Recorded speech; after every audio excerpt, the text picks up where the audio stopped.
Our celebrity hostess for the mostest for this very important conversation that we're having today. Um, and um, and all of my sisters that are on this call. And I want to stop and thank my sister Christine Chen, who leads APIAVote. I've been in this town now 25 years, and I think I met her on day 24, if that long. But we've been around each other for a long time, and just I know she's been tilling the field for I don't think as long as me, but quite a while. And so, and every few years we get together on something. And so when we were able to get together recently to really start talking about how we can protect the vote of all of our people, we got together because we were concerned about misinformation. She's been tilling the field for a very long time. So very excited to partner with her on this conversation, our Power Table Talk series. It's a celebration today. We're going to have some conversation about how we feel about the moment to have the first Black woman versus South Asian woman, first woman, all that, to become the 49th Vice President of the United States, and how we got here and where we need to go with it, and we can soar even higher. So I'm just thankful for the folks who thank Roland Martin for partnering with us again. And I'm gonna turn it over to our partner in this celebration. She leads, to my sister Christine Chen, for her to bring any remarks she'd like to bring. Christine. Thank you, Melanie. Thank you, everyone. Good afternoon, and Happy New Year. I sort of feel like the 2021 year has officially kicked off, and there's like a new sense of energy, excitement, and really great hope. I, along with APIAVote, are longtime friends and fans of the National Coalition of Black Civic Participation, and as noted, of Melanie Campbell. We serve as sister organizations in the struggle to ensure communities of color are being heard. And as a national organization, we also work with local community partners to mobilize Asian American and Pacific Islanders in electoral and civic participation, because we know that the strength is really in the power of the grassroots. So today, I'm so excited to be a partner in today's important discussion and celebration. And Melanie, thank you for always being such a supportive sister, especially during the times when we as an API community throughout the years were perhaps missing at the table. You were always looking out for us, speaking up, and really making space for all of us to participate. Yesterday, we essentially witnessed Kamala Harris, a daughter of immigrants, take the oath of office for becoming the first woman, the first Black and South Asian woman to hold the office of vice president in our country. Today, our distinguished panelists will really share their thoughts, hopes, wisdoms, and aspirations as we reflect on what this moment presents to Black women and Asian women. While we are looking forward to all the exciting work that has to be done collectively and to move this country forward, I also want to play homage to Representative Patsy Mink of Hawaii, a Japanese American woman who was the first woman of color to be elected to Congress, and to Representative Shirley Chisholm of New York, the first African American woman to serve in Congress. Because in 1972, they both broke barriers to attempt to run for president. It's because of their leadership and their ability to own their voice, we're able to build upon their vision and create that pipeline to continue this journey and shatter that glass ceiling. And thanks to the mentorship of many of the sisters who are here today on this panel with us, I'm excited to share that the API electorate is not only growing, but we also overperformed in the 2020 general elections and for the Georgia runoff. In every single battleground state, the API early vote turned out surged relative to 2016 by more than any other group. And every battleground state in all but 3, API early vote exceeded their total 2016 turnout. This did not occur overnight, and it's because of many API women who laid out the groundwork, working with other women of color for this impressive surge by utilizing state-specific grassroots outreach to create the conditions needed for API voters to feel confident and empowered to cast their vote. They also address the barriers facing this electorate that is majority immigrant. The API umbrella is a diverse community that has over 50 ethnicities and dozens more languages. So in today's discussion, we'll be asking what are the political implications and impact on the future of American politics? Does a woman of color VP mean that barriers of getting to the political table be less challenging? When one of us are missing at the table, can we count on Black women and Asian women to make space for those who are not given room or invited? And how do we bridge understanding issues, policies, so that support is actually achieved? Today marks a new beginning of how Black and Asian women strengthen our resolve and to embrace Asian and Black women who consider politics. So let's build upon the success of 2020 and the historic election of Vice President Kamala Harris. Thank you. Thank you. Thank you. Michelle, one of the things I forgot to do, and what didn't forget, but just trying to move and make sure we start on time. Want to lift up our partner organizations who partner with us. Clayla Brown with the A. Philip Randolph Institute, Choteka Edie with Women with Black Women, and Mignon Moore and Leah Darcy with Power Rising. I want to thank you all for partnering with us on this very, very important Power Table Talk today. Absolutely. Absolutely. Thank you so much, Melanie, for sharing those amazing partners. And again, we welcome you all to the Black Women's Roundtable Power Table Talk, She Leads Celebration. We're going to move forward and have remarks from one of our media partners. If Ms. Carolyn Wanga from Essence, she is the interim CEO of Essence Communications. Carolyn, if you are here with us, please come and bring us remarks. We are so excited to have Essence.com and Essence Communications with us today. Thank you, ma'am. Can you see me? I am here. So as long as you guys are good, I'm good. It's always good to be in fellowship with a community of sisters. There's just something about the vibe that comes about when we're together that makes us continue to want to be together. I'll give you just a couple of thoughts on where I am. We've been a great partner of a lot of the folks on here, Black Women's Roundtable included, but we're also a brand that has existed for 50 years for the purpose of highlighting the Black woman.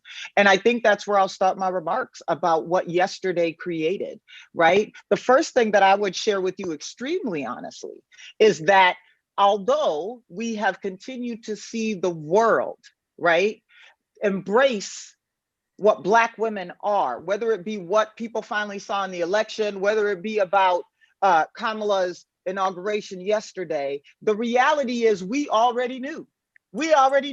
Black women have been the CEOs of their homes, of their lives, the CFO, the chief wellness officer, the chief operating officer, the medical doctor, the lawyer, the pastor, right? The power of Black women and their influence, not just on their own lives, but the lives of those around them and the communities those people live in and the communities that those folks interact with, has been a truth since the beginning of time. So while I'm glad that people are now recognizing that we're powerful, I'm not giving you credit for being woke. I'm just giving you credit for oversleeping and trying to catch up on your day. So the bar is already high enough. The second thing I would say about yesterday is that what it also does is continue to open the door to repositioning us from somebody that is a transactional partner you want to engage with versus a partner who, if you don't engage with, your engagement is incomplete.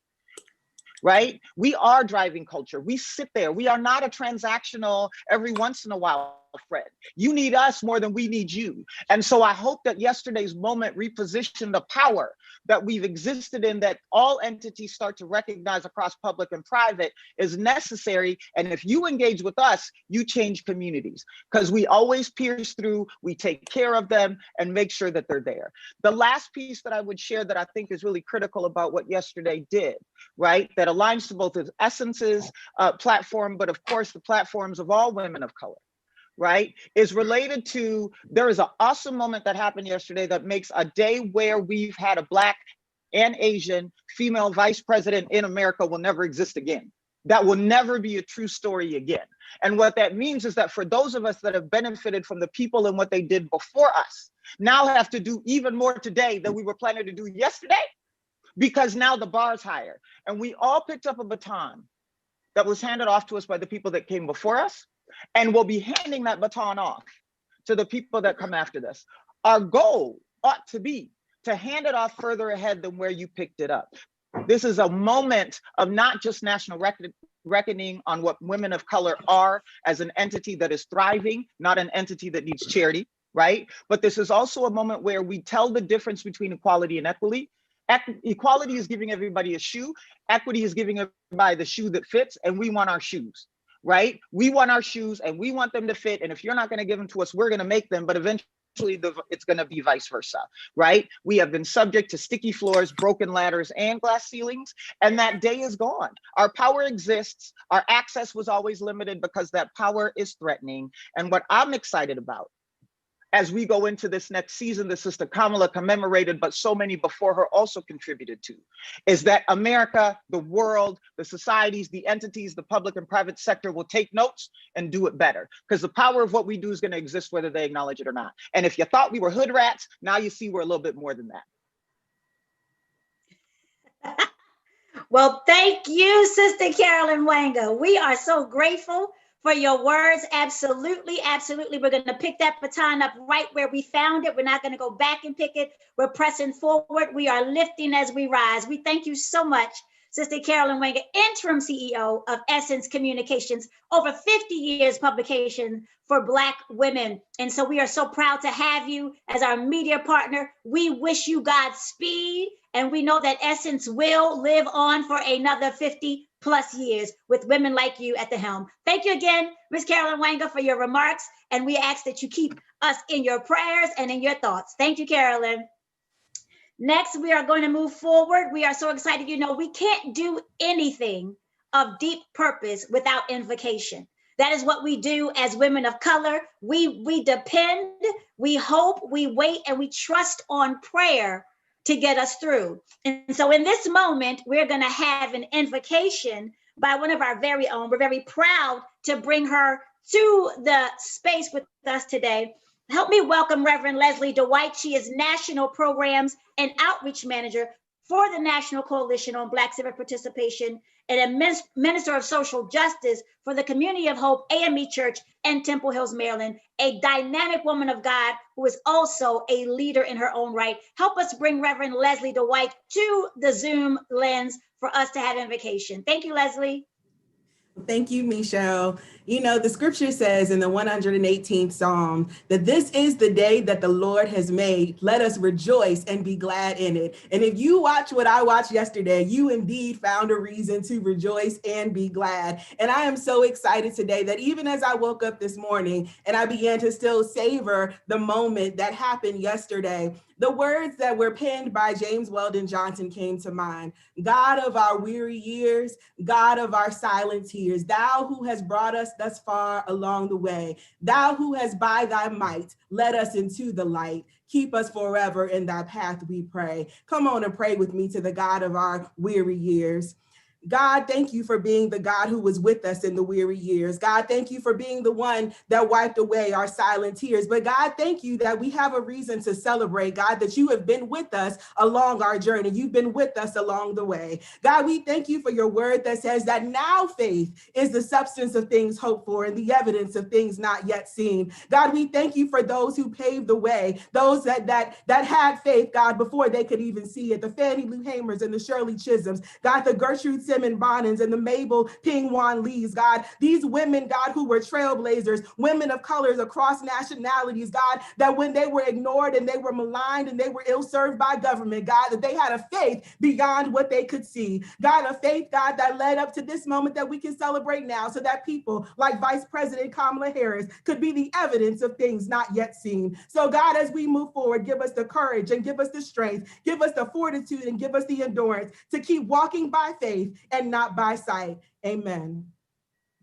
Amen, amen, amen, amen, amen. We thank you, Reverend Leslie Dwight. We feel the Spirit of God moving all through these boxes. And so we are so grateful to have you on our team.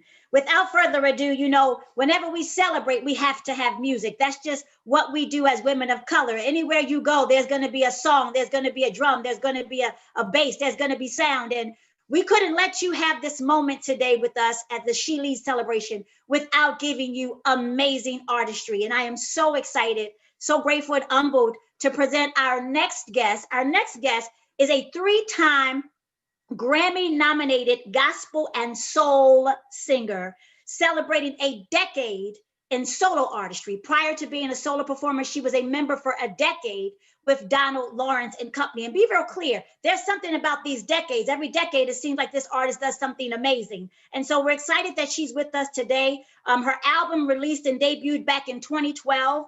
It was called Worship Soul with the single Speechless, and it led her into 2011. Then she had albums subsequently, Sunday Song, Dance Soul. But we're excited to have her here today as she's also an activist in her own right. She's president and CEO of her independent music label, Reflection Media. Can you help me welcome to our She Leads celebration, the 3-time Grammy-nominated artist, Miss Anita Wilson. Hello, thank you so very much, Can you all hear me?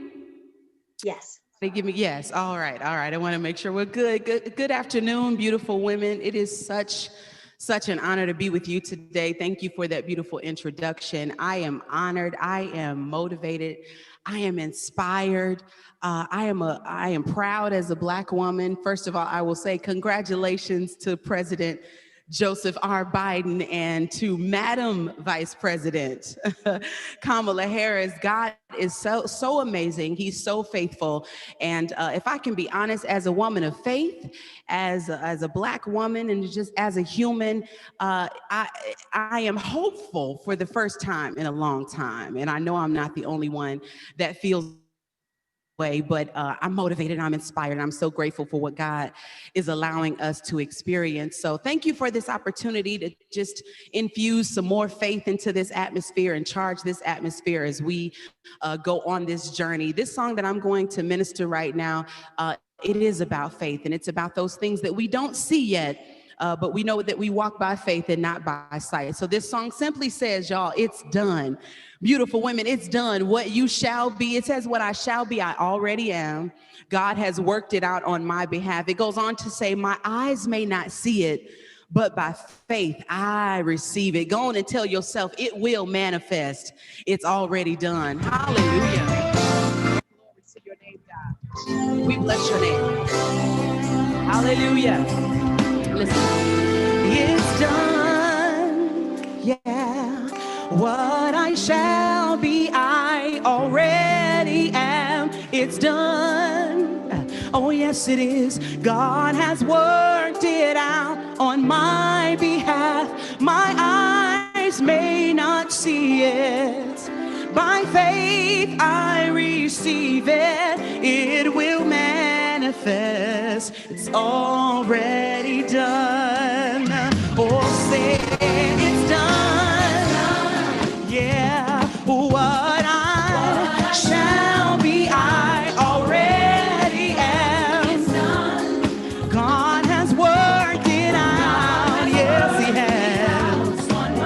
My eyes may not see it. By faith, I receive it. It will manifest. Yeah. Come on, everybody, say it's done. Come on, say what I shall be, I already am. God has worked it out. Hallelujah. My eyes may not see it. By faith, I receive it. It will manifest. Come on, ladies. Come on, everybody, say it's done. Come on, say it for your life today. What I shall be, I already am, girl. Yes, it's done. God has worked it out on my behalf. I believe it today. My eyes may not see. By faith, I receive it. Come on, say it again. My eyes may not see. By faith, I receive it. Oh, my eyes. Yeah.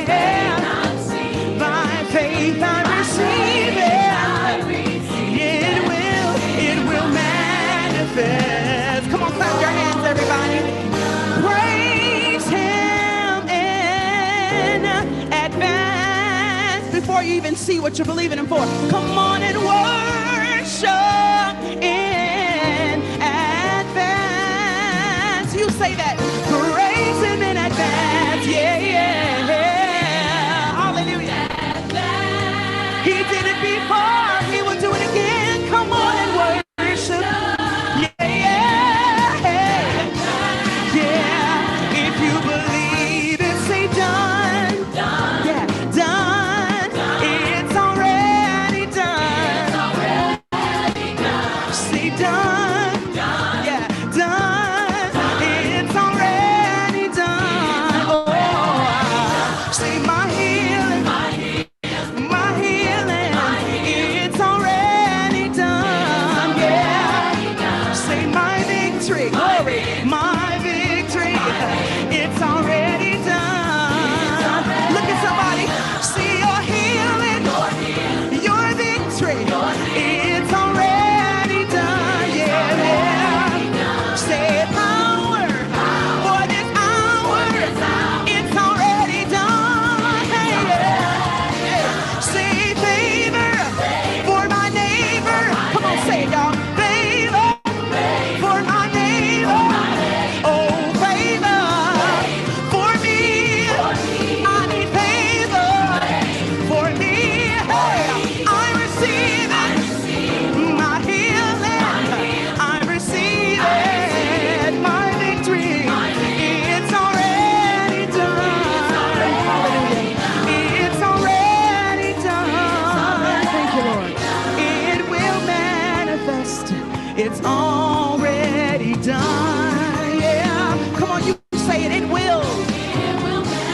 It's already done. Lord, we praise you through the eyes of faith today. It will manifest. It's already done. Hallelujah. Glory to God. God bless you, ladies. We thank God for you. It is already done. It is already done. We thank God for you, Anita, sister, Miss Anita Wilson. We thank God for you. It's already done.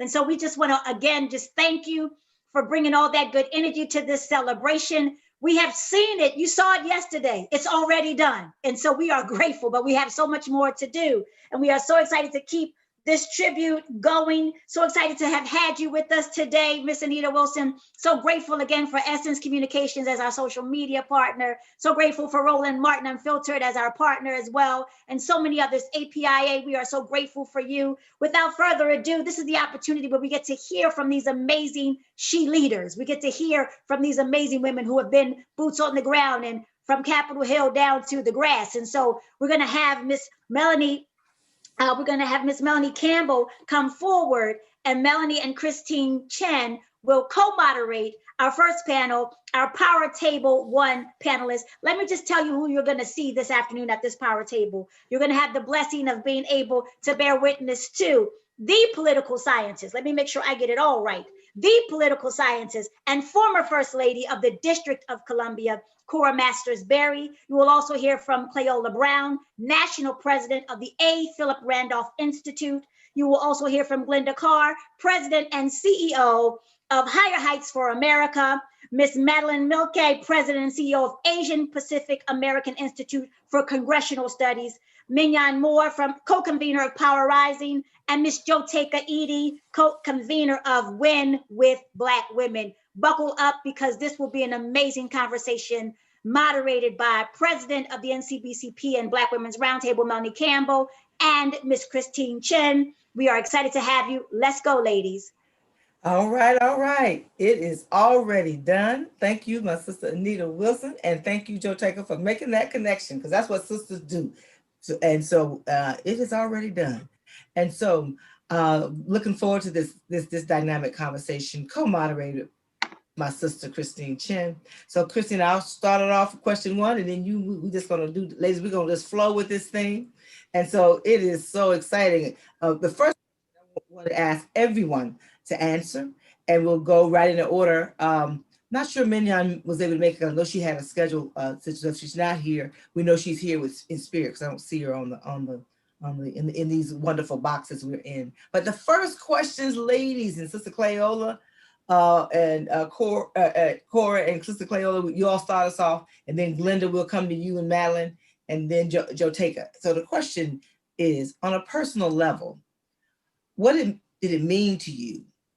And how do you feel? How did you feel yesterday when you witnessed that swearing in of our 49th Vice President, Kamala Harris?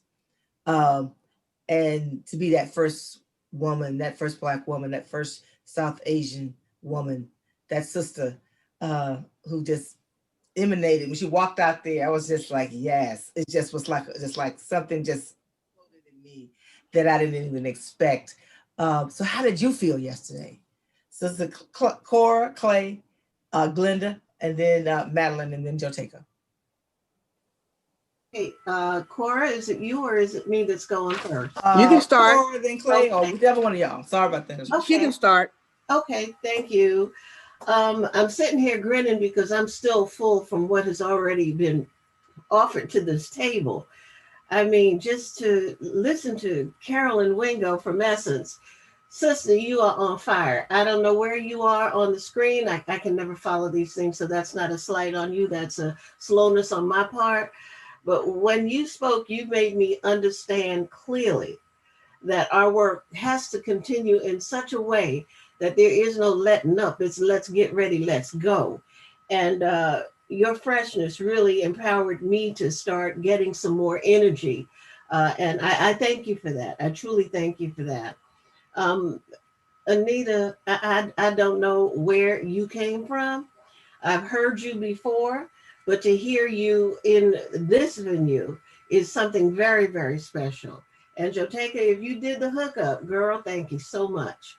Because I was sitting here trying to be cool because the rest of y'all are so cool, calm, and collected. But I was getting ready to go to the real place.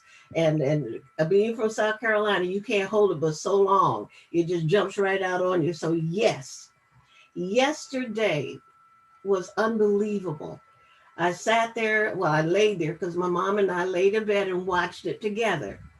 And I laid there and watched as she took her place on that stage. And spontaneously, we both started to clap together. That was that hallelujah moment, thanking God, but also thanking her for being who she was to represent in the way that she did. But more than that, to thank all of the sisters over the years who've been maintaining the struggle and saying this too will happen, not shall come, but will happen, owning it before it actually got announced on yesterday. Not just the second spot, but we're going after the first spot too, but that second one is a good start. And it's sisters like Cora Berry and Melanie and our young sister Joteka, who is just killing it, that will help to make that become a reality before these eyes of mine close.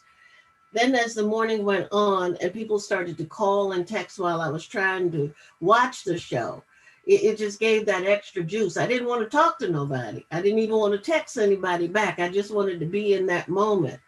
But to know that so many people were reacting in that way brought on them happy tears. You know, that one where your face goes sideways and your nose start running and everything else just lets go. There was such a relief that was experienced because of the pride that was coming up from the bottom of not just the heart, but the spirit that made you take ownership, no matter how small the contribution to it may have been. And I know my part is small, but compared to the feeling that I had, I felt like I helped push her across that stage. And I'm gonna hold on to that. I'm gonna hold right on to that. Because this morning when I heard a little sister about 7 years old say on TV that she looks just like me, I went right back to that ugly cry space again, because that's what it's all about. Our kids can't be what they can't see. And to see that was a door that has long been waiting to open. So before I get to the other place one more time, I just want to say that it was wonderful. In a word, it was just wonderful. That's what I felt yesterday. It was wonderful. Well, that was very inspirational to me to listen to you. And I love the picture in my mind of you and your mom in bed watching it together. Oh, I wish I could do that with my mom. So that was a wonderful thing. And by the way, my mother, you look it up, Dr. Isabel Masters ran for president of the United States 4 times. And if you look up Black women or women who ran for president, she'll be at the top. She's right there. So I know she would have really enjoyed watching that. But as a political scientist and as a woman of a certain age, my value, my view of it, I had a contextual framework. I was studying and analyzing the events that have gone on for the last 2 or 3 weeks. And I watched and I studied what was happening on the 6th and the reaction to it. And all of this is ordained. I mean, God has a way of waking us up and bringing us to deal with the devils and the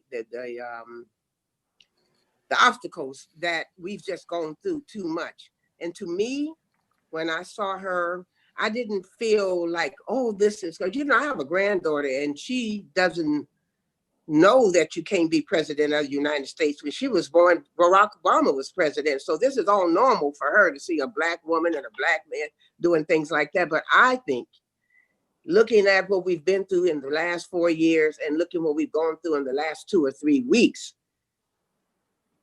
it just can't, I just stopped. And I said, this is a racial reconciliation. This is reckoning of the issue of race that has gone on in this country too long. There are too many people who have been pushed to the side. I grew up through the 60s and we were talking about Black power. And by the time I got to 2020, we weren't talking about it anymore because they had dummied us down all of those generations. So to me, to see Kamala up there, I believe from that sister, from what I've been picking up, I've been watching her. I'm looking at the symbolisms. That's great. You know, the Howard band and all of that, that makes all feel like a part of it. But I'm thinking we have work to do because the serious, impactful policies which will change the lives of our people deep in our communities is now and it's never or never. And I expect her to be the conscience of America. I expect her to make sure that Joe Biden's on the right track. And you're right. Today, and I've said this before, is the beginning of the campaign of the next president of the United States, which will be a Black woman. And it will be Kamala Harris. But she's got to do the work. She's got to do the work and she's got to be serious about it. She's got to go deep. And I want to say in 4 years, when I'm out there campaigning for her, I don't want one brother or one sister to say to me, why should I vote? Nothing ever happens in my community. Nobody ever does anything for me. It's her job to make sure they don't say that to us so that we can say in the last 4 years, all of these policies have gone on. Your tuition abated, enterprise zones in your community, job opportunities, stuff that really changes the lives. That's when I look at her, I'm thinking, you got some work to do, sister. You look cute, but you got some work to do. That's what I was thinking. I'm sorry, y'all. Cora, thank you, Cora. Thank you, Clay, Cora, and then Glenda, and then I'm hoping I'm right. I'm looking, Christine, at you. It is Madeline on this one. We knew we had to do a switch, right? Madeline's on this. Madeline. Okay, just want to make sure I didn't pick up the wrong script. Thank you so much. So then it'll sit for my sister Glenda, Higher Heights, and Madeline with the Asian Pacific American Institute for Congressional Studies. And then following her, we are Sister Joteka Edie with the Win with Black Women.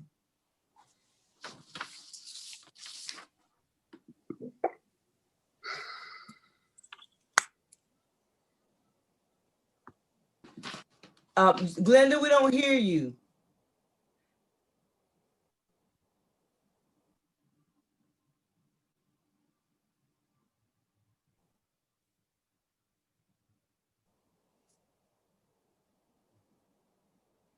Okay, we'll come back. Okay. All right. So we'll go to Madeline. Thank you so much, Melanie. And much thanks to you and to Christine for inviting me to be a part of this panel. I greatly appreciate being in community with all of you strong women and look forward to learning from you as well. So, the moment itself, I think, was very emotional for me. And I think it's also something that's important with the Asian American Pacific Islander community, because we see one of us also up there. I think it's one of those things too, where you see a lot of intersectionality as this nation continues to evolve to be a more perfect union. Seeing that we have so many identities involved in the work that we do in the Asian American Pacific Islander community. Christine alluded to earlier how diverse we are as a community, languages that we speak. Having Vice President Harris be a daughter of immigrants is also such a strong prevailing theme for us, because so many of our new citizens are immigrants to this country, and having her be a symbol of leadership teaches all of America that immigrants have a vital voice in the story of the creation of this nation. And I think so much of that is such a personal story to the API community.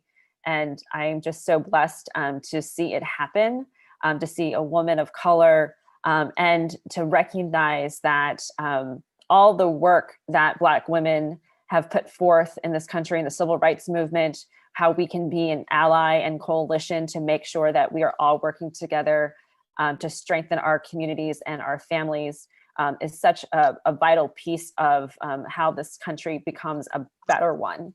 And it's because of those voices, and hopefully through the work of the Vice President in her role in advocating for all of our communities, like Ms. Berry said, this is a part of that, is that we look forward to seeing her not just be a symbol, but also to be a person who will advocate for us in the future. Thank you, Melanie, so much. And yes, we're building this coalition right now. So I appreciate you joining us. Glenda, can we hear you now? Can you hear me? Yes. And then Great. So the irony of you not hearing me is I said, my voice sounds like I was out in DC for a physical inauguration for the last 4 days. I have no voice anymore. And my body feels like we were all together for 4 days leading up to it, except my feet feel okay. Because y'all know our feet would be killing us. So, for Higher Heights, it was found, well, the words Higher Heights was written down 10 years ago in February by Kimberly Peeler Allen and I, and we dreamt a dream that led us to this moment. And so certainly it was the beginning of a full circle moment, but also recognizing the work for Black women's leadership and political power. But I have been saying that, the poem by Maya Angelou, grandmother, there's a line in there that says, I come as one, but I stand as 10,000. And that is certainly what Vice President Kamala Harris did yesterday. I mean, her multiple identities, that's her superpower, right? Glenda, in my multiple identities in this woman, right? Daughter of an immigrant, still can't hear me? It's your Wi-Fi is, technology is not our friend. I want to take the video off just for a minute and see if because it cuts you off. If you could go back, you make that quote, so people have to hear it. So you may have to take your video off and see if that'll clear it. Oh no. I know. I'm like, no, you got to go back to that quote.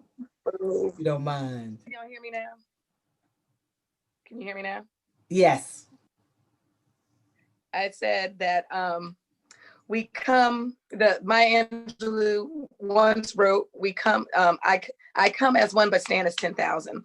And that is certainly what Kamala Harris did yesterday, right? She is the first woman of color, daughter of immigrants, right?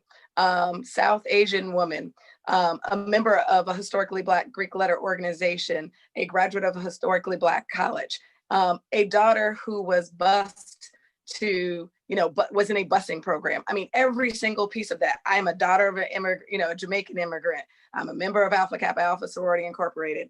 My parents fought and advocated for my brothers and I to have some of the best education, and we were bused. And so I think that is what is going to be her thing, the intersectionality of her ability to take these multiple identities and actually be able to lead and put forth policies and advocate for budget priorities that center all Americans. And that is what Black women leaders have always done, right? When we have diverse decision-making tables, we make better decisions. And I'll just leave this. The irony of, we've been fighting, we were fighting to ensure that the appointment of her vacant seat would have been a Black woman. That didn't happen, but it is also resolved that we know that we need to ensure that we are electing more Black women at all levels, including the vacancy of a Black woman in the US Senate. But the irony of the fact that there's no Black woman seated in the chamber as a senator, she is presiding as the president of that chamber that she ascended to. And so I certainly look forward to working with her to govern and to put forth policies that center Black women, our families, and our communities.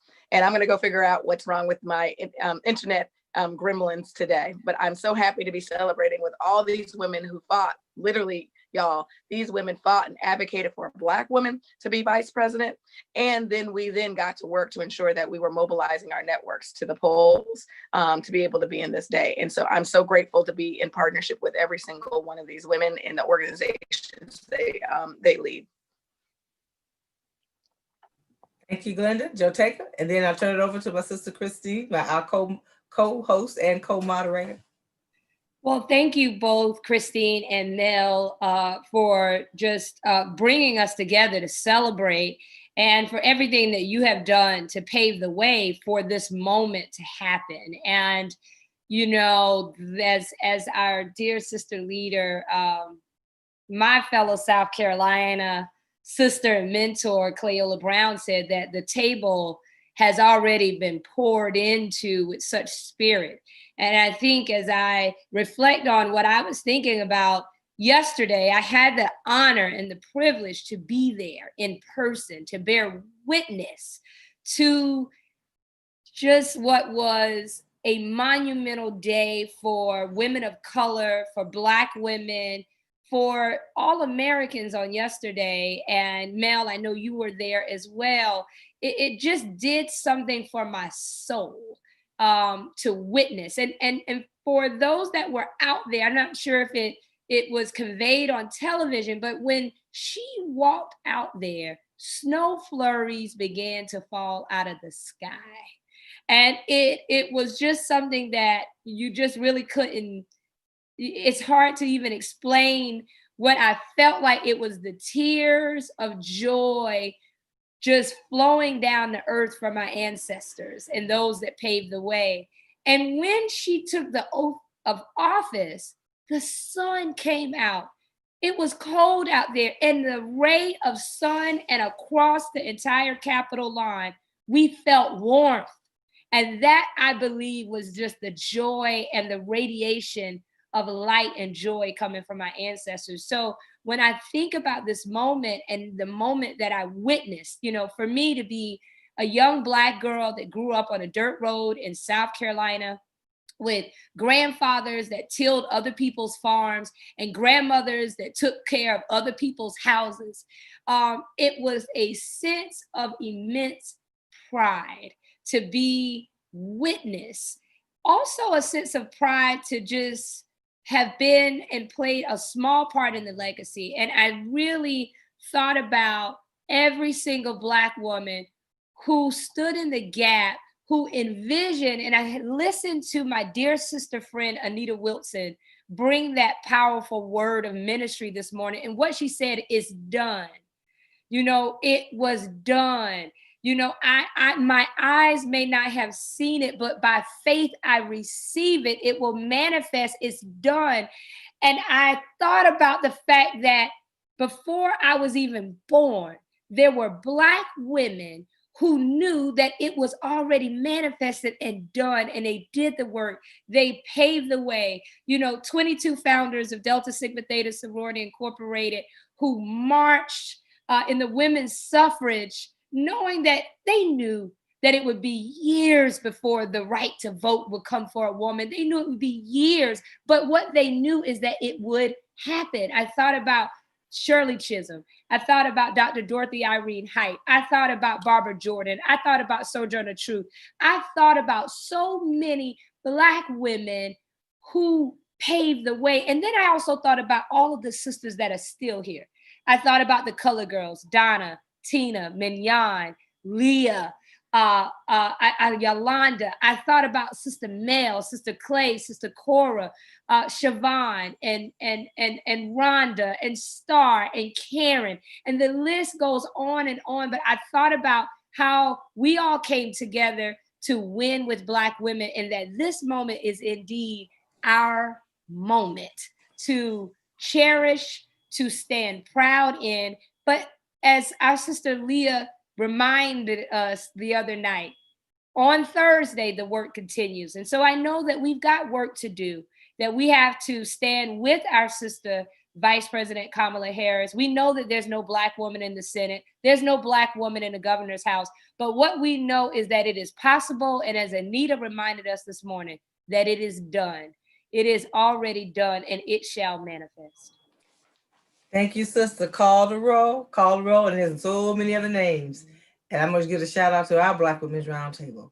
I'm going to give a shout out to my sister, Latasha Brown. I'm going to give a shout out to all of our civil rights and social justice organizations. Cleola, we work real close together with APRI. It took all of that. Cora, you roll it and push it on us and getting it and got out of space and put yourself in a space you really wasn't too comfortable and started having conversations every week. It was so much of all of that. And Christine, I'm so glad we're able to partner, because I know you and I were speaking, you all were getting it done. And so Lord knows, I hope I didn't, if you didn't hear me call your name, you know I was calling your name in spirit, because it took all of that, all of these years, all of that,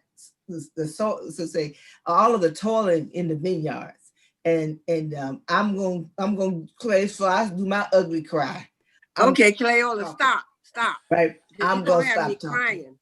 And I just thank God that I was able to live to see this moment, and for me, I'll turn it over to my sister Christine. Oh. About that snow. Thanks, Melanie. You know, to continue before I lose it here. I'll go ahead and take over as we all regroup. But you know, I want to. The next question, I really, as we're moving forward, we really want to talk about, like, what does this period really mean in terms of Kamala Harris shattering that major glass ceiling as the second highest elected office in our nation. What are the historical and political implications for this moment in our future of politics? And I want to start off maybe with Madeline and Glenda, because I know both your organizations really focus on pipeline development. And then we could also talk with the rest of the group about, what do Black women and API women want the Biden administration and Congress to address really in the next 100 days? So Madeline. Thanks, Christine. So, I'm really fortunate that Glenda and I are also part of a coalition of women called In Reflect Us, to really work together and trying to bring women representation, to equal levels throughout the country. And so, Glenda and Higher Heights they've joined us on multiple panels to really talk about how API women and Black women can work together and in coalition. And I learned so much from her every day in that partnership. And having Vice President Harris, in this role, I think really does shatter what people's definition of leadership looks like. That physical, force of having a Black South Asian woman as your vice president. You've seen the memes of all of the previous vice presidents were older white males, and now you have this woman who is of color, really breaking that sequence. And representation in that is so important, because now we can define that leadership as an example. What's also important to recognize is that this incoming administration has broken precedents. In 2000, it was the first time that a presidential cabinet included an Asian American, and that was Secretary Norman Mineta in the Commerce Secretary position. And every administration thereafter has had an Asian American cabinet secretary except this one. And a cabinet secretary is one of the 15 executive departments that you see around the table advising the president on the public policy that he is trying to enforce and create for this country. So in that, it's a strange contrast to have the vice president be Asian American and Black and not have an Asian American in the cabinet as a cabinet secretary. And so again, that is something that, as Glenda and I work in our cohort to really talk about how we have representation where she doesn't have a Black woman in the Senate, how can I, as a leader within the API community, help her achieve her goals? And she also gives me ideas on how I can achieve my goals and bring more Asian Americans into public service. So I think it's one of those things that we try to work on together and individually. And at APACS, we have what we call the Women's Collective. It is a program specific to Asian American, Pacific Islander women to encourage them to enter public service and to run for office. And it is a community, and it is one that, when I look at the Black women's community, it is aspirational for us to also see all the work that you have done in the years past, that we hope that we can have a similar community for ourselves. And so there is so much that I see every day in your work that I also hope for in my own community too. So thank you so much for all the work that you do. And Glinda, hopefully our AV works. We'll see. But yeah, the partnerships are important. And I certainly appreciate Madeline's, partnership and friendship and it is about what the strategy looks like beyond 2020, right? We have obviously built a blueprint around voting. We've created a blueprint around how we as a coalition can push policies, and we certainly have created and seen blueprints around political leadership. And so it's about accelerating that work. Black women, API women, our Latinx women, we want what our neighbors want. We want economically thriving, educated, healthy, and safe communities. And the goals now is how do we come together and determine how we are able to center the intersectionality of race, ethnicity, and gender in a way that can reimagine how we ensure that women, that look like us, get our return on our voting investment, right? Black women are certainly demanding our return, and that is in form of policies that center us, and we're claiming seats at decision-making tables. And so I look forward to working not only with this table, but also, frankly, everyday Black women and women of color across this country to actually build the strategy and the strategy and the political will and the political demand. At the end of the day, we want to be governing partners, but Vice President Kamala Harris has always said she wants us to hold her accountable. And so that is the work ahead of us. Wonderful. And then maybe if we could have Cora, Cleola, and Jotaka speak a little bit about what do we really want, what are we expecting in the next 100 days? What do we want? Oh, Cora, if you could unmute yourself. I'd like to say something about that, because this pandemic has really shown us a lot of different ways to do things. And I can give you a zillion examples, but I'm telling you that yesterday showed America. And what grieved my heart was this country is made up of all kinds of people. And why does it always have to be so divided? So I'm concerned about that. And then us as Black women, we can't just advocate for Black women. I was talking to Jotaka earlier, and I was telling her I have a friend coming over, and I was saying I'm going to be on a panel, so you're going to have to wait. And this is an ex-congressman, and he said, "What, y'all doing that women thing again?" He said, every time I look up, I hear you women are caucusing and doing stuff. And I was like, calm down. And Joteka said, well, tell them we advocating for them too. And so, but it was really funny because I didn't even know that he knew. He said, is that win with Black women or what is it? Which one of these? We said, one of these mafia groups that you all, and I laughed. But I am saying that as Black women, we also have to advocate for the larger community. In my heart, that grieved me. And I started a podcast, and Melanie's right, for one purpose and one purpose only. I was asked to do it, and I only did it because I wanted to try to reach the unreachable in terms of this election. I was grieved by so many of my people being so disaffected and not understanding the impact and the importance of voting. So I brought on Joteka and Melanie and a whole bunch of other people to talk about why it was important and what we could do. And so when I leave that, I want us to not just advocate for, and we deserve it, Black women, but advocate for our communities. I say again, advocate for how we have policies that reach into the heart and the depth of our communities.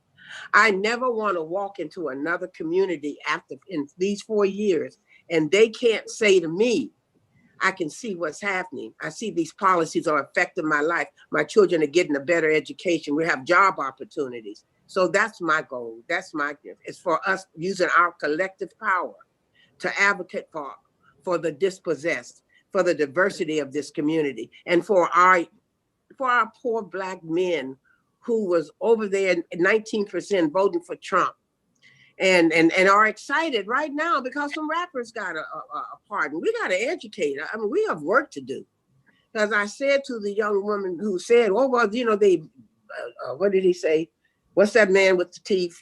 Lil Wayne? Oh, they did Lil Wayne. I am happy about Kwame Kilpatrick because he had no business in there in the first place. That's how I feel. That was a miscarriage of justice. And, you know, it was just horrible. But he was saying, and I said, well, did you pay attention to how many Black people he executed while he was pardoning the other ones? Did you look at that side of the story?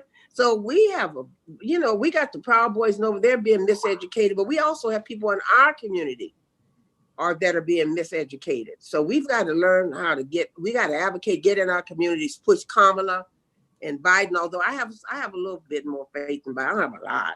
But we'll see what he's going to do because he's, hedging his bets. But he's supposed to do that. He's old and he's experienced and he knows not to telegraph his punches too early. He's wise, but he better deliver.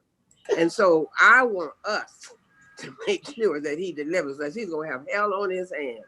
I don't even know, was that the question? That works. We'll go ahead and toss it over to Cleola and Joteka. Oh, Lord have mercy. Corey, you crack me up, girl, because you speak truth to power every single time you open your mouth. No filter, and that's wonderful.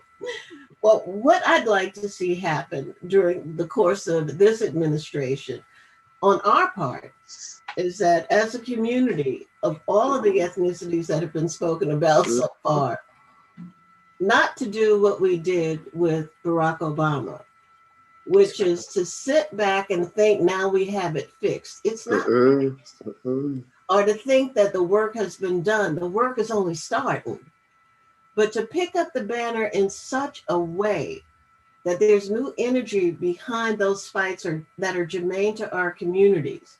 We have to put that spotlight on the fact that our communities and neighborhoods are so underserved when it comes to broadband and access to where this world is going. There's a whole nother language that gets spoken outside of our communities that when people are talking, our community look a little lost in the dialogue, talking about, well, you go online and you do this, that, or the other. They don't know what you're talking about because there is not one computer in the house. Yet there are 4 or 5 in that house that need it in order to be able to keep up. I think you're unmuted. I mean, you're muted. Go ahead. Okay, you got me now? Yes. Okay, thank you. I get emotional and I start hitting buttons. I'm an example of what I was just talking about, being able to utilize the services. But we've got to be able to stay focused on those things that we know that are right at the top of the list The companies that can provide the services should become our targets, not necessarily in an antagonistic way, but to speak with them from a point of we know, because we still live there, what's not there, to make sure that it is provided so that our community has an opportunity to grow with the changes. That's on us. And then to be able to take valid information to those resources that are now in place to help us do better for our own, to break down some of the walls between the various communities, because Black folks aren't the only ones that are hurting. Women are not the only ones that are looking to be mobile and moving up. I mean, and when we talk about the mixture between our API community and our African-American community, I'm excited because inside the labor movement, because that's where Ethel Randolph Institute is, we have a very strong group called Apollo that is kicking butt and taking names. And I can't tell you how angry I was when your used to be president was taking shots at Asian populations here and calling it the flu and the virus itself, all kinds of names that were derogatory to very specific races and ethnicities. I got mad because that kind of racism I know about from a different kind of place. But unless we speak to it, it will continue to happen. Now is the time, with the diversity that is there, gender-wise, ethnic-wise, for us to constantly remind all of us and those who make decisions that there is an obligation to serve all of our communities to the best of their abilities, to bring about some equity and to make sure that we are no longer struggling the way that we used to. But it's on us to say it and make sure that it happens. That's what I want to see happen. I'll jump in here, and everything that has already been said by our sage leaders is the absolute truth. I think also in the first 100 days, it's going to be important for this administration, and they've already started. I think we already saw on day one, we saw a historic, diverse group of appointees sworn into office to begin to do the work. We've seen a very diverse cabinet. I think there's opportunity for this entire administration to be even more diverse. We've already saw the commitments around COVID, the commitments around making sure that we rejoin and undo a lot of the damage that was done by the previous president of the United States. And so that's going to be important. But I think also it's going to be important in the first 100 days that we are really speaking to policies and implementing policies that impact people's day-to-day lives. We know that because of the mismanagement of this last administration of the COVID pandemic, it has had a disproportionate impact on people of color and people in communities across the country, particularly in small communities where, you know, people have either had their entire jobs just eradicated and gone away, or their hours significantly reduced.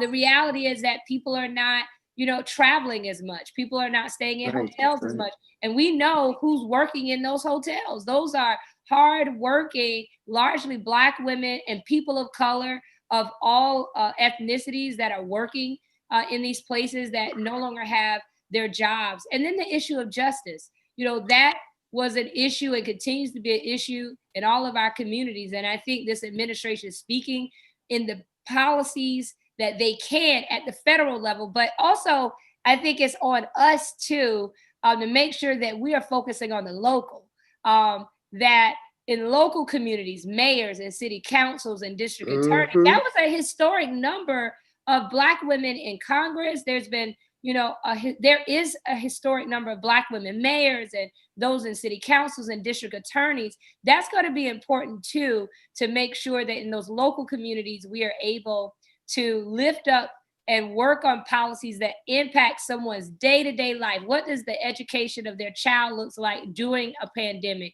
What does justice look like in individual cases that are up under the purview of a local district attorney?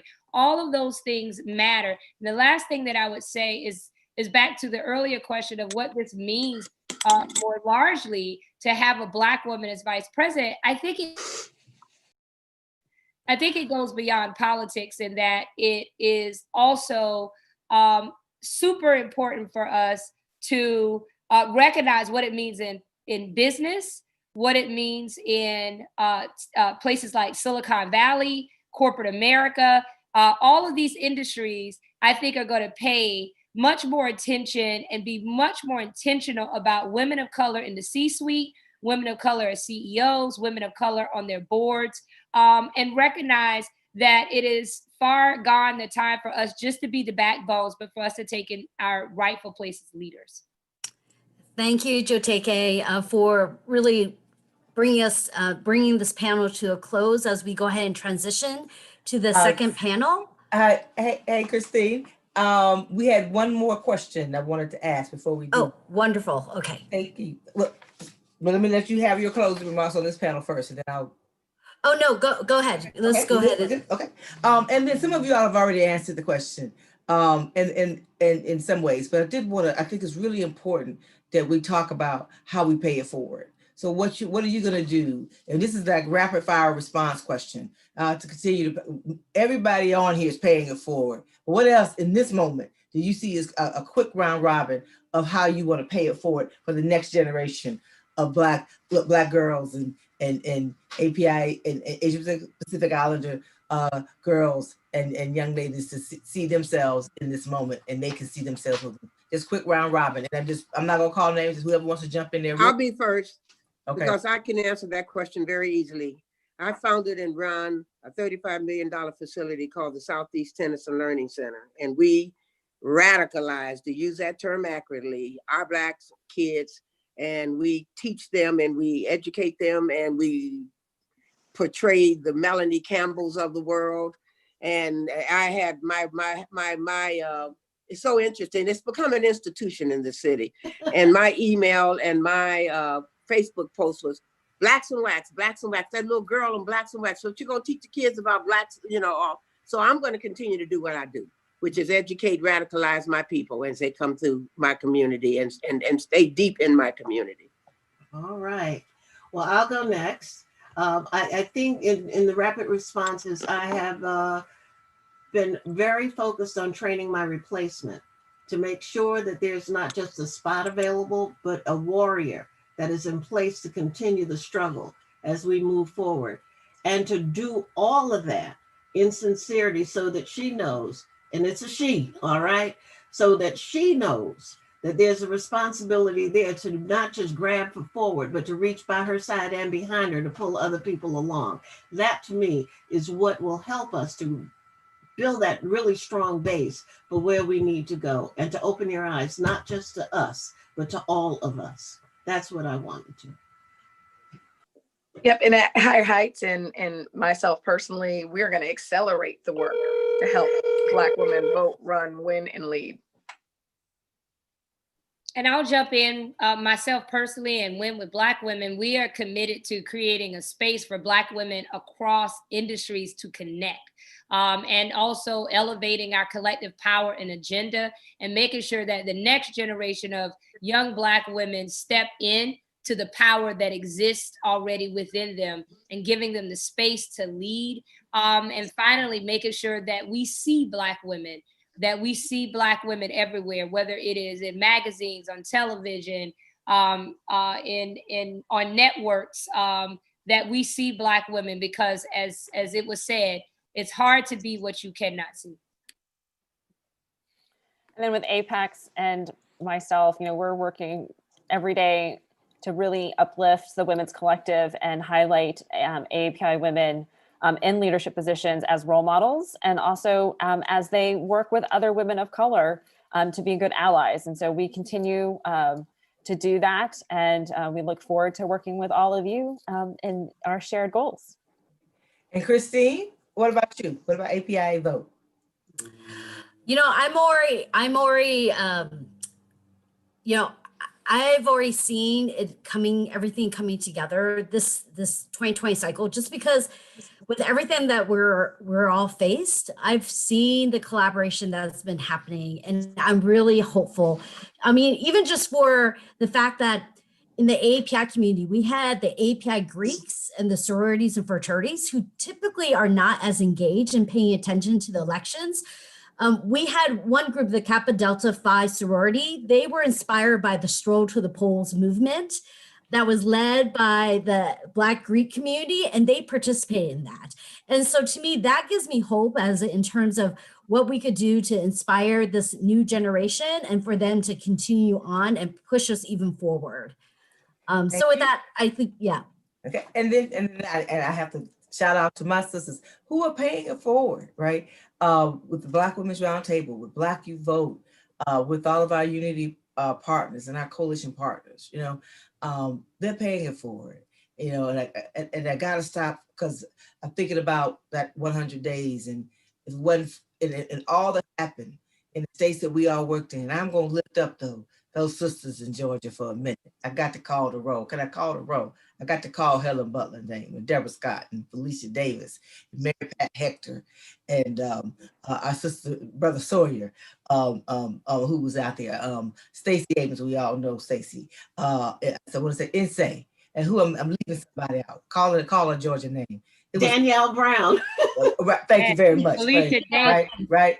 Sisters. Yes, Felicia. I was wondering and about Christine, did you Felicia. I have some hadn't heard her sisters name. in Georgia? Call the name. Yeah, so actually that leads perfectly into that second panel because we have Stephanie Cho from Georgia, from Asian American Advancing Justice. They really took the leadership, and not only for their group, but to build a coalition and to build alliances with the communities of color. Also Bianca Jotishi, who's also with the National APA Women's Forum. So, you know, it's really because of the grassroots. And new people getting engaged this cycle that we're able to move forward on this. Thank you. And then we'll turn it over to Sister Michelle, our hostess are the most to introduce the next panel. And then Christine, you start off with the questions on the second. We're gonna do this yin yang thing, this back and forth, and you lead the next one, then I'll follow you. Is that good? Great. All right. Thank you. Absolutely. Well, let me just say that first panel was absolutely riveting, absolutely informative, but most of all, it kept all of us motivated to keep doing this work. So thank you so much, ladies, for all the great work that you're already doing. Our second panel will consist of Ms. Stephanie Cho. As Christine just mentioned, she's from Georgia. She's Executive Director of Asian Americans Advancing Justice. We're also going to have Bishop Leah Daughtry, co-convener of Power Rising. We'll have Bianca Jayotishi,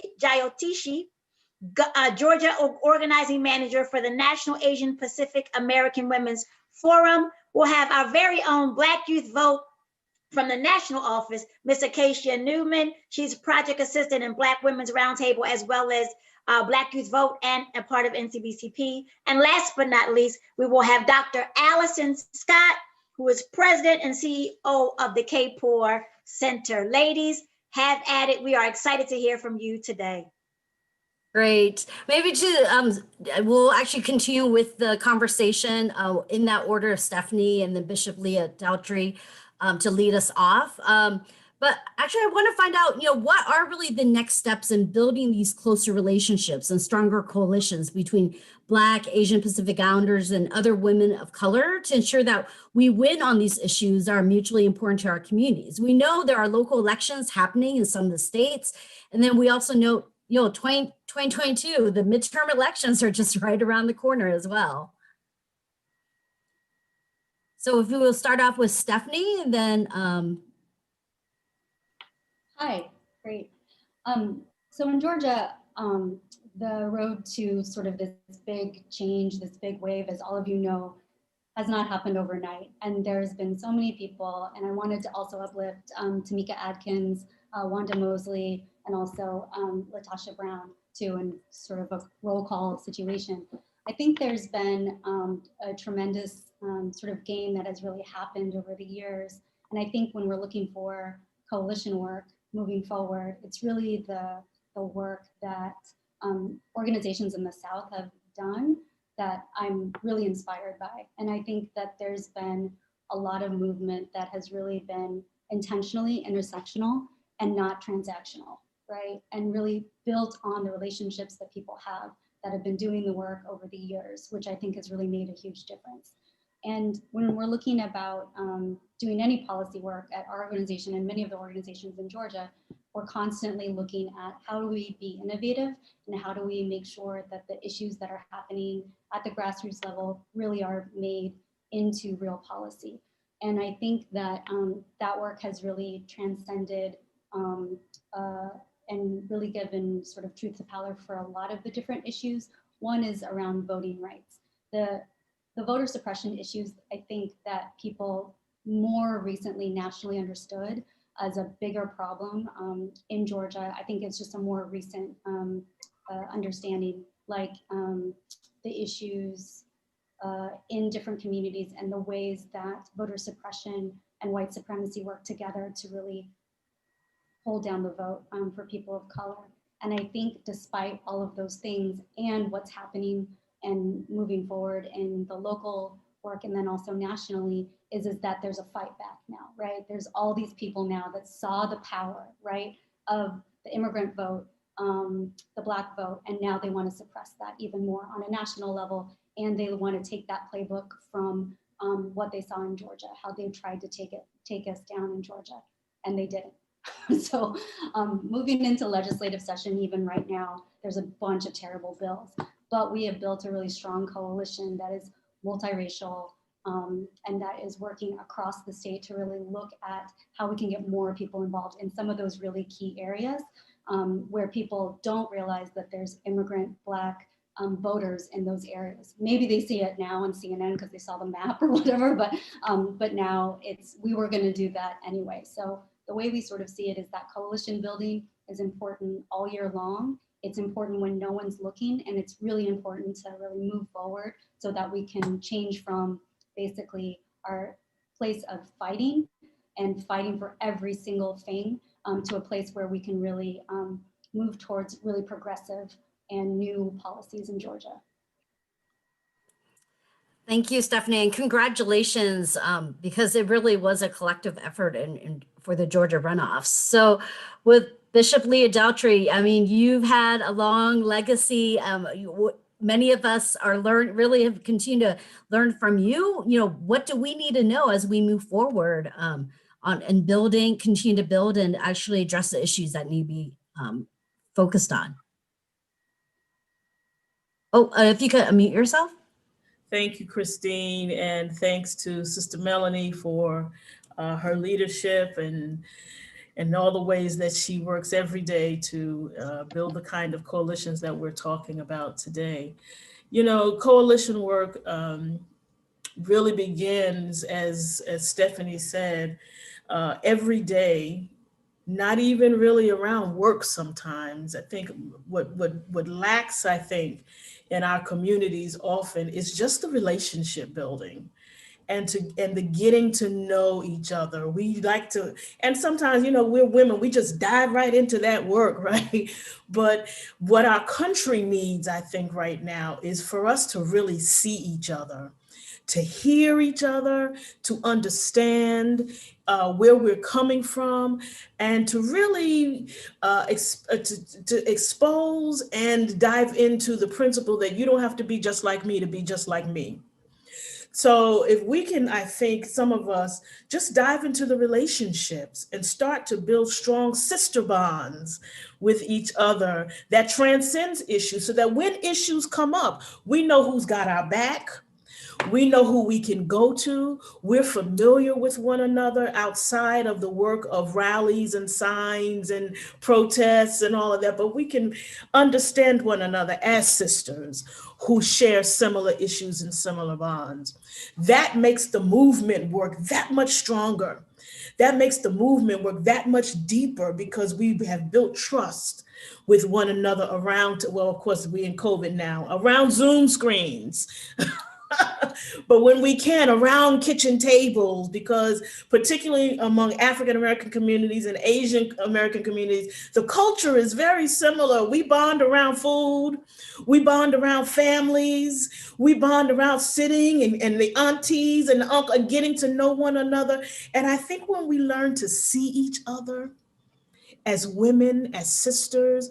Then when it's time for a fight, let's go, let's suit up together. And there's so much work that we need to do together and within our own communities. Listen, I'm still concerned. We had a great day yesterday. It was wonderful and magical and glorious, but I'm still just a little bit salty that there is no Asian American in the cabinet. I'm a little bit salty about that. Actually, I'm a lot salty about that. And so how do we make sure that the interests of the Asian community are protected even while we're at the table? How do we hold them up and make sure that their concerns don't fall through the cracks? Because for the first time in a very long time, there is no Asian American cabinet secretary. That's unfair, in my opinion. And so that makes those who are at the table carry a double burden to ensure that those who are not at the table are still represented, that their concerns are still heard, that someone is still speaking for them. And that can only be done if we share the bonds of community and share the bonds of sisterhood. We got a lot of work to do. We got a lot of doors to open. We got a lot of ways to make. We got a lot of seats to drag. We got a lot of doors to bust down, but we can do it together. We're stronger together than we are in our separate communities. Thank you so much. You're always so eloquent and know how to wrap that up so tightly. So Bianca and Acacia Newsome and Dr. Allison Scott, would you like to go ahead and address, what do we need to do to win on the issues that are mutually important to us? Yes, hi, I can start. Thank you all so much for having me here. Just want to echo what's already been said and also add a little bit more. I think this past two elections, with the general election and the runoff, it's been really clear the power we have when we work together. So NAPAWF has been doing a lot of work at the local and national levels in coalitions, and those have been led by Black, API, and women of color. There are narratives that are really harmful about API and Black communities intentionally put to pit us against each other, especially when the real issue is actually whiteness. And so at NAPAWF, we are working to combat these narratives within our own communities and stay in coalition with other groups to ensure that we are not losing sight of collective liberation. So at the national level, we have been working in coalition with a Black and Latina RJ group, reproductive justice group, called Intersections of Our Lives. We pushed a survey in 2018 to capture the needs of women of color from their elected officials. We found that women of color voters would like to see greater visible representation among the choices to represent them. Shocking. 88% of those women would like to see more women candidates running for office, and 85% would like to see more candidates of color running for office. And so just some of what we're doing is really trying to bridge that gap. And I'm hoping that yesterday is going to be a good indicator of the change that is yet to come. And then at the local level, we are part of a group called Amplify, which is a coalition of Black women of color led reproductive justice groups to fight for reproductive justice for our communities. And so because of our coalition work, we are recognized as a national coalition that legislators listen to and talk to understand the intersection of race and class and gender. We want our elected officials to consider the needs of Black, Latinx, and API people when it comes to reproductive justice. It's not enough that abortion is just legal. It's about finding care that is affordable and accessible in different languages as well. And so what we're seeing is that many of our people want to have children, but can't or are unable to because of a lack of healthcare due to language or immigration status or financial situations or language access. So it's crucial, absolutely crucial, that we continue our coalition work to make sure that we are able to make sustainable and structural changes that will benefit our communities, all of our communities. Thank you, Bianca. Acacia, do you want to jump in?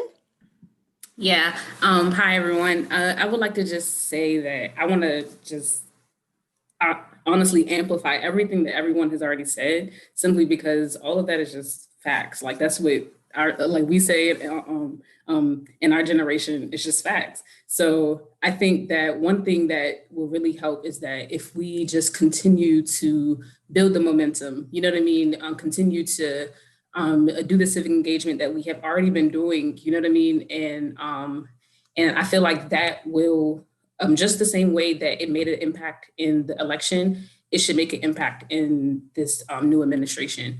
And I feel like that all the young Black women and the young Asian Pacific Islander women, you know what I mean? Like all of us, I feel like we're doing the work, we're doing what we need to be doing. We're headstrong, we're ready to work, we're ready to, you know what I mean, get down to business. And I feel like if we just continue and just bring along any young person that we see that isn't a part of it, bring them along so that they can be a part of the change, a part of the power, a part of the force.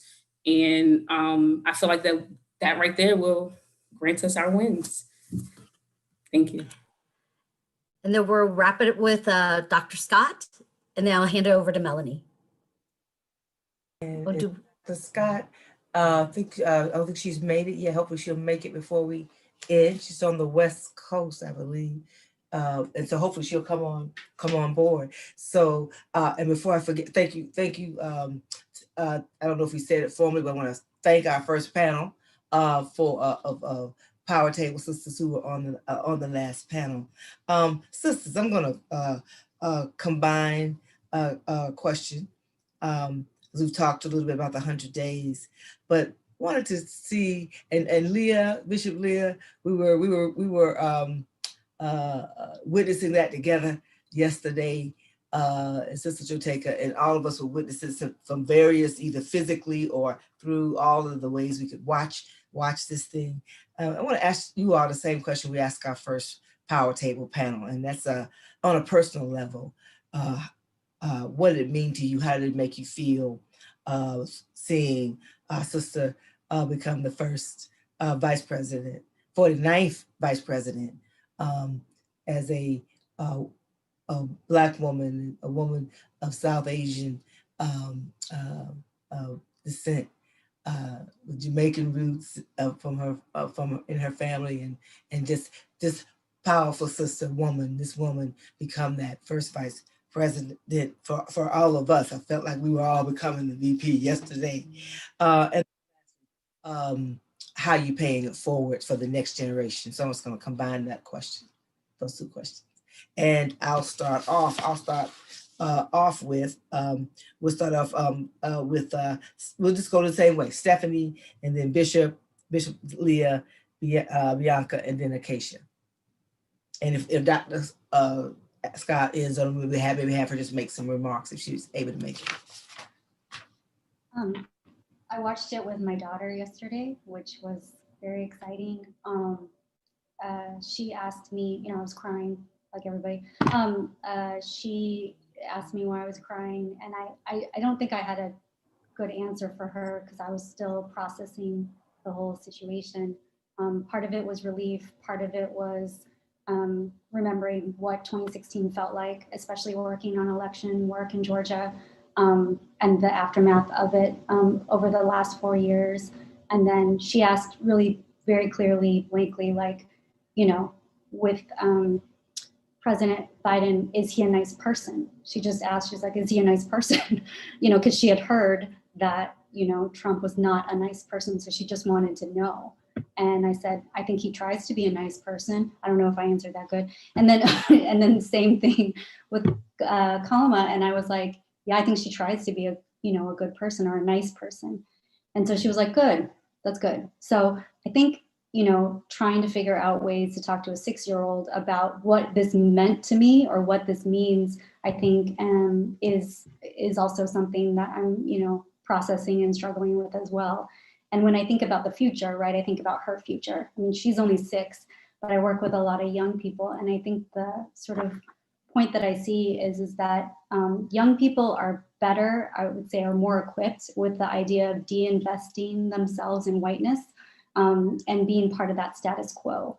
And I think it is our duty, or at least for me, my duty as like an older person is to really let us reclaim that leadership that is authentic to Asian American women, and that leadership and that sort of vibrancy, that sort of spirit can look in all different kinds of ways, and to really be looking for that and to mentor that also in young people. But in terms of like letting young people lead, it's not just asking their opinion and then doing something else. It's actually putting them in the front and making sure that their ideas, the way they want to do things, all that comes forth. And one of the reasons why our our voting work has been dynamic over the years is because young people were leading that, and all of their ideas came forth to, we had these fanny packs that were shiny and iridescent, and to like the names of how we did certain things. We started a C4 as well, and a federal PAC too, just because we wanted to make sure that we were winning, because we were not winning before. And I think it's that showing people to be brave and to be outspoken as an Asian woman. I'm also queer. It's very important to show that queer looks like a whole bunch of different things. It also includes people in the South, and it also includes moms.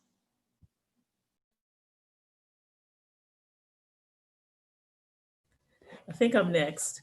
Yep. Yes, Bishop. Yes. It was, the way I would describe it if I only had one sentence is to say that I felt like I got my breath back. Because I think these 4 years have been one long suspended breath, holding our breath for whatever the next crazy thing is that crazy man was gonna do, and then holding my breath through election day. Well, through the decision about the VP, and as Melanie and I can give you chapter and verse about all the work we did to ensure that a Black woman would be the VP pick, and then getting to Senator Harris, which was another moment of suspended breath, to election day and suspended breath, to Georgia and suspended breath, to January 6th and suspended breath. This whole long moment of it felt like holding my breath. And then yesterday came, and I think I was still holding my breath until I saw her come down the stairs. And then it was, that's when the waterworks started for me, was just, it's happening. It's really, really happening.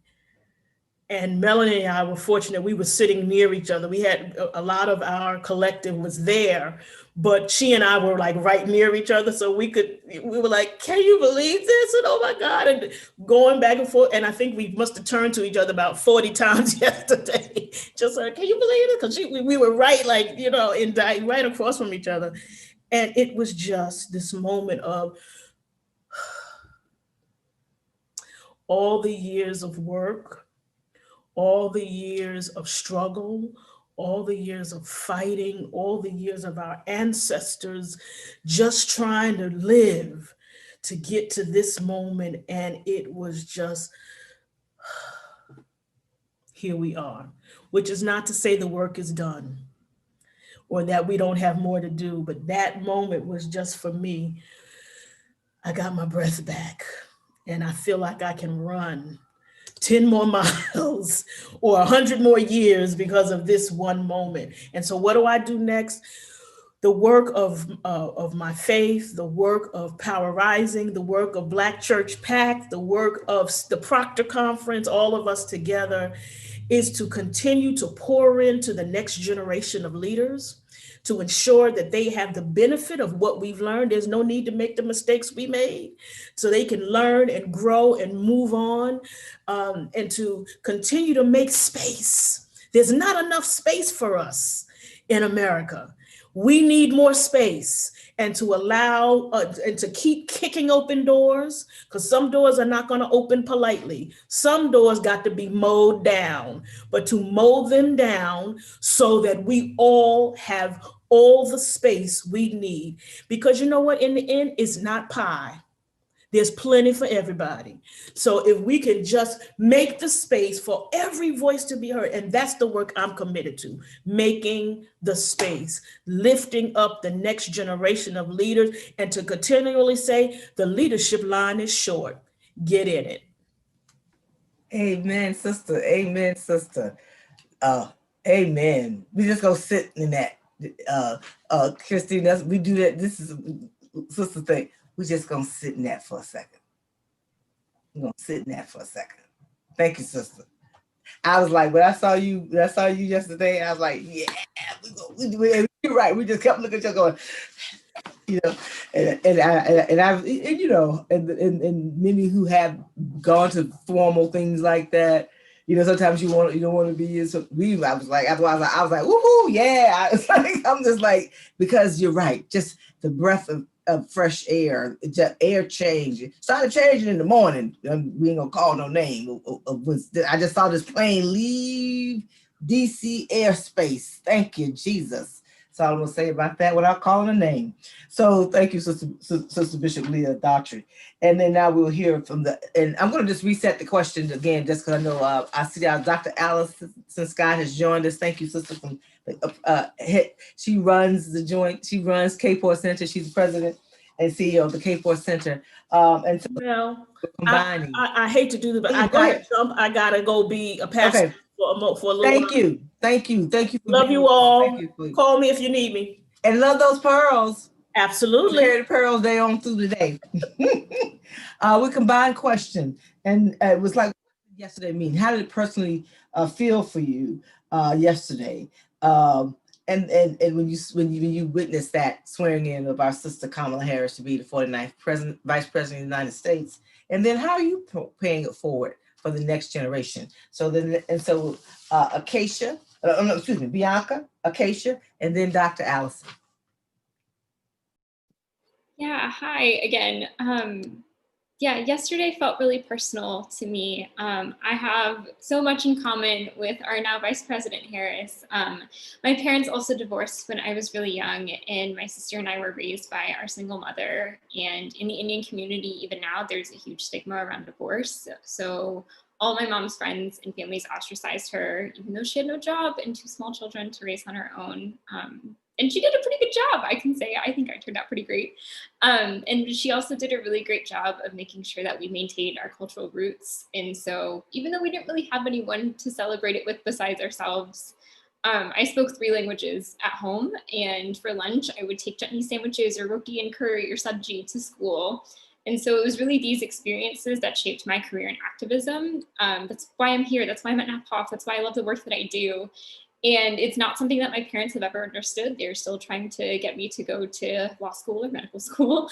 But I love politics, and it's not really a topic that women in my family talk about. It's definitely been a conversation for the men in my family. In the past, before Kamala Harris's name was really as obvious as it is now, I would get shut down at dinner time conversations around politics. I would get interrupted. I would basically just like not really be given a platform to speak my opinion. And it felt really horrible. They still don't have an entire grasp of what it is that I do. But since Kamala Harris got the nomination, my parents and my family have been making an effort to ask me my opinion on what's happening, to validate my career a little bit more than they have in the past. And that to me is huge. They're asking me questions about how to vote.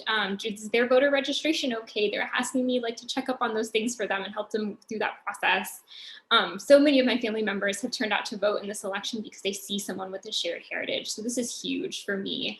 I feel so proud to see another daughter of immigrants in the White House. And I feel hopeful that as a fellow Indian American, she can understand the experiences of our people and our community members. And I am hopeful that she is going to make sure that the issues that we care about are going to be addressed. And I'm actually going to hold her accountable to push for our communities in her role in office. And I think for me, in terms of what I'm going to do, how I'm going to pay it forward, this question's a little weird for me because I am the next generation. I am a young person, and this is literally my job. At NAPOF, we do intergenerational work. So we're working with our youth and aunties alike. It's not just one or the other. People move to the United States at varying times in their life, and we're getting them involved with civic engagement in the political process, regardless of what generation or age they are. It is never too late to own our political power. And I think that's clear because we have a whole bunch of white people running for office, regardless of what age they are. So if that doesn't stop him, it's not going to stop us either. Annually, we run a Reproductive Justice Leadership Institute program where we provide civic education, civic engagement, organizing, and reproductive justice trainings for our community to understand how to hold elected officials accountable, how to create structural changes in our community, and how to organize. And so our current RJLI features, it's entirely virtual, and it features 3 different languages that are being done in simultaneous interpretation, which is amazing. The majority of our participants are immigrants and moms, and they have collectively organized trainings for other community members to also build power and to build leaders. And so another thing that we do that I think is huge, and it's probably my favorite thing about APIAVote, is across our staff chapters, our programming spans 17 different AAPI languages to ensure that we are able to build deep and trusting relationships with Pan-Asian women. We are reaching people who historically have been ignored and not outreached to, our citizens, aunties, immigrants, people who don't speak a lot of English or at all. This is our idea of building power so that everybody has the ability to harness their own political power and create change in their communities as leaders. Thank you, Bianca.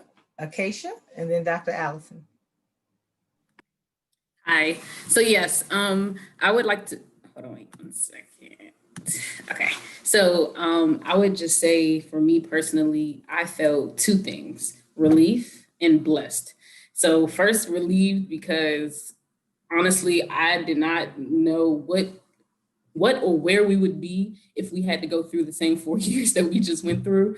Blessed because I've been able to witness history so much in my lifetime, and I never thought that I would ever be able to. I was in the freezing cold in 2009 for Obama, and then to see this on the screen, it's just like, wow, like there's a woman in the office. Like I just never thought in a million years that I would ever see that.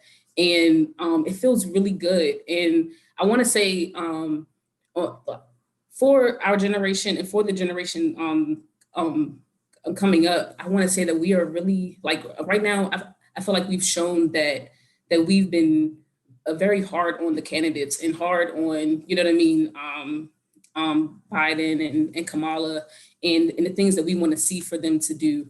And I feel like that as a Black Youth Vote representative, I really want to continue to pay it forward and just continue to help our young people with research, help them with, you know what I mean, like understanding what it really means for there to be a Black and Asian Pacific Islander woman to be in the office right now.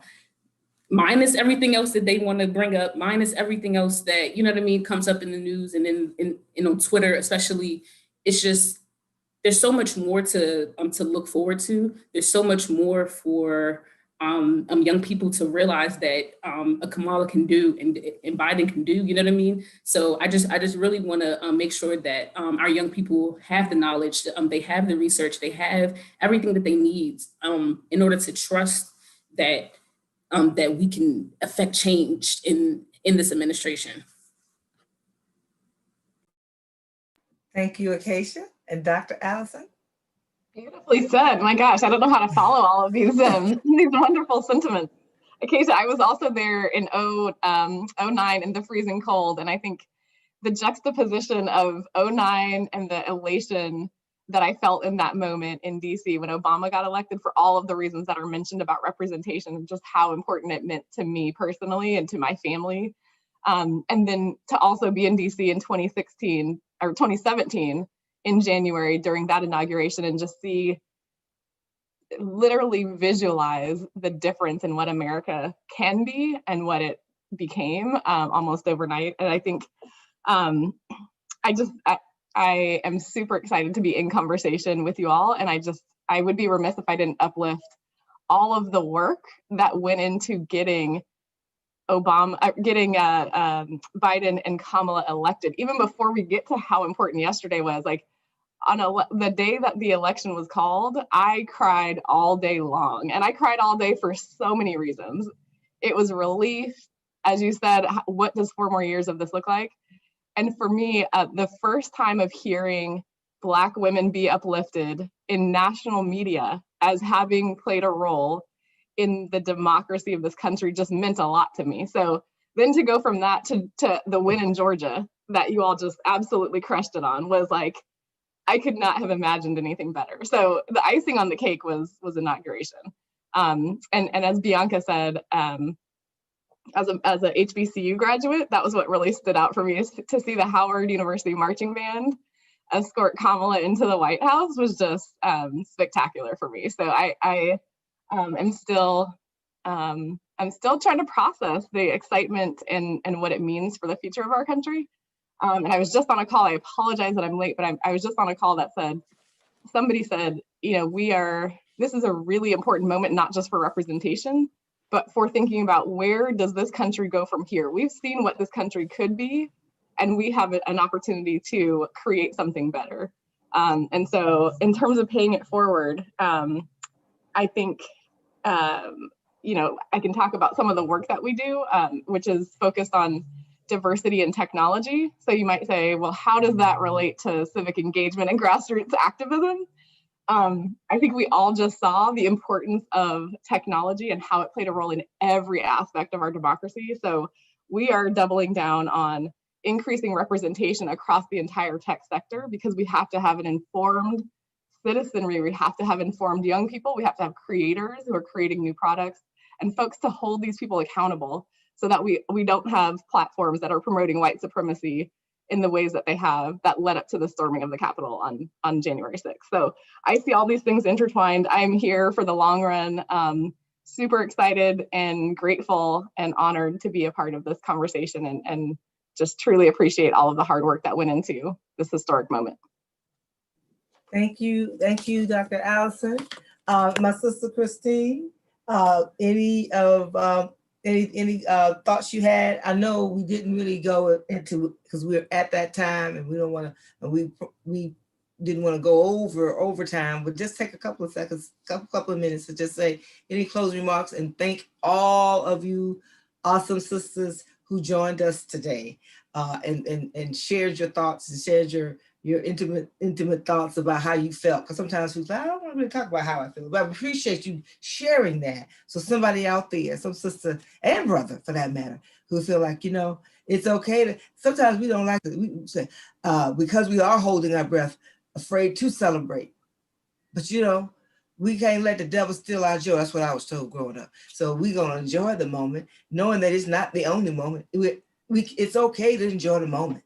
And I'm still in the moment just for a couple more hours. And then I turn on to pull it out, all the other things that we have to do to make this moment mean more than a moment. So I'm gonna turn it over and thank Christine Chen again for partnering with us and doing all you do in the civil rights and social justice community. And Christine is one of those sisters who smiles, but don't let that smile fool you. So in closing remarks, you have my sister, and then bring on Michelle to do our closing as our hostess for the mostest today. Christine. Thanks, Melanie. I mean, it's just an amazing conversation today. You know, thank you to all the panelists for really your voice, your presence, your leadership, and continue counsel. I mean, we're all learning from one another on how we could continue to forge those relationships and bridge those commonalities and understand towards how we can continue to, you know, empower our communities. I think the common theme of the last few days, especially yesterday, is that it really is starting a new year, and we are like finally taking our breath. I think we've been running for like especially the last 2 years between census and the elections and the pandemic. You know, I think we all need to take time for ourselves too, to enjoy this moment, to actually breathe, but to also reflect on all that has transpired and to take care of each other. And you know, it's just been a blessing to be able to share this space with all of you. So I'm just recommitting to our relationship, Melanie, yes, and to expanding our relationships that we have here, but also beyond. And it's true, we have a lot of work to do after this, after we take this short little break and enjoy this moment with all the disinformation, misinformation. There's so much that we've been learning from what has happened that we know it's going to continue that. So we need to be better about how we work on that. So thank you, everyone. Thank you. And my closing thoughts of this, you know, we can't, you said it, winning isn't just the day of. And of course, we're saying it's in a nonpartisan fashion. I want to make sure we're really clear. We didn't tell anybody who to vote for. It's just that I do have my personal opinions about it and my own personal viewpoints about who I wanted to see. But the results are the same. Whoever we put in office, whatever Republican, Democrat, whoever it is, the folks, we have to hold them accountable. So for those who are out here watching, remember these first 100 days are your first 100 days too. I want to lift up President of the United States, Joseph Biden, for having the vision to be bold enough to put, to ask our sister Vice President, Madam Vice President Kamala Harris, to be his running mate, and for her to accept that they are a partnership, they are a force. And so when we left our folks, and we don't go away for 4 years and say come back, engage right now. Send folks what you want. If you haven't done it already, what do you want to see in the first 100 days, right? It's our government. What it feels good about, I feel like it's our government. And however way you want to put it, what we had for the last 4 years was not our government. We had an occupant in the White House who was there only for their personal gain. And so today we feel this new day. And I want to do a special shout out to all of our folks at the NCBCP who did this work. And my sister Michelle, of course, and Josh and Lon and Leslie, and Angela, not Angela, Angelo and Antoinette, and the whole NCBCP team, and all of our folks. And so for us, the National Coalition on Black Civic Participation and Black Women's Roundtable, we have this theme for 2021 and beyond. We're going to rebuild hope. We're going to continue to work to rebuild. And so we're doing that in several states. And so shout out to all of our leaders in Alabama and Louisiana and Florida and Mississippi and Georgia and Maryland and Michigan and North Carolina, Ohio, Pennsylvania, Virginia, and of course, our nation's capital, Washington, D.C. So thank you all for joining us. And I turn it over to our sister Michelle, the indie mom of comedy, and so much more. She's a social justice warrior, a mentor to so many. Michelle, can you give us the closing and thank all of our sister Allison and all of them for being Allison Wilson and everybody for joining us for this She Leads celebration. So Michelle, roll us out, close us out. Thank everybody. Well, I just want to say, thank you to every single panelist. I have to say it. Thank you, Cora Mastersberry. Thank you, Cleola Brown. Thank you, Glenda Carr. Thank you, Madeline Melky. Thank you in absentia and spirit, Mignon Moore. Thank you, Joteka Edie, Allison Scott. As you saw these women weave in and out of this conversation, they went right back into their positions to do what they lead in their own areas. And so we are grateful for your time. Thank you, Essence Communications, for being the social media partner. Thank you, Roland Martin Unfiltered, for always having our back as we get this information out. And thank you so much to APIAVote for being such an amazing co-lead and partner on this She Leads celebration. In closing, I just like to say I am always grateful to serve as your host, as your go-between for glitches and goof-offs and all things in between. But I want to say this, thank you to the National Coalition on Black Civic Participation, the entire team, Black Women's Roundtable, and last but not least, thank you to Joseph R. Biden for choosing Kamala Harris to be our first VP that looks like Kamala Harris. And the last thing I'll say is, I hope you all noticed that yesterday was also a picture demonstration of how family ebbs and flows. 3 families that were combined, families of previous marriages, families of new marriages. That all shows how America really is not a cookie cutter. It is all kinds of families coming together for change. And so thank you so much on behalf of the Black Women's Roundtable. I've been your host, Michelle, the Indie Mama of Comedy, and take good care. She leads. She leads. Thank you. Thank you.